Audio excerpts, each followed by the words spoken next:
কলকাতার ছোট পর্দার জনপ্রিয় অভিনেতা রাহুল অরুণোদয় বন্দ্যোপাধ্যায়ের মৃত্যুকে ঘিরে টলিউড এখন উত্তাল।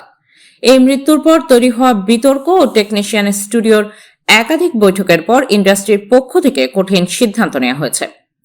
অভিযুক্ত প্রযোজনা সংস্থা ম্যাজিক মোমেন্টসের সঙ্গে আপাতত কাজ না করার ঘোষণা এসেছে। তবে এই প্রতিবাদের মাঝে টলিউডের অন্ধকার দিক ব্যান্ড কালচার নিয়ে মন্তব্য করেছেন জনপ্রিয় অভিনেতা দেব। এক সংবাদ সম্মেলনে তিনি জানান, ইন্ডাস্ট্রিতে কাজের পরিবেশ ফেরাতে তারা বদ্ধপরিকর। বিশেষ করে যারা দীর্ঘদিন ধরে বয়কট বা নিষিদ্ধ তালিকায় থেকে কর্মহীন ছিলেন তাদের দ্রুত কাজে ফিরিয়ে আনার সময় এসেছে। দেব বলেন, আমাদের অভিভাবক প্রসেনজিৎ চট্টোপাধ্যায় আমাকে কথা দিয়েছেন যে আগামী 72 ঘন্টার মধ্যে নিষিদ্ধ তালিকায় থাকা শিল্পী ও পরিচালকদের কাজে ফেরানো হবে। আমরা এই ব্যান্ড কালচার থেকে দূরে থাকতে চাই। রাহুলের মৃত্যু কতটা মর্মান্তিক তা আমরা সবাই জানি।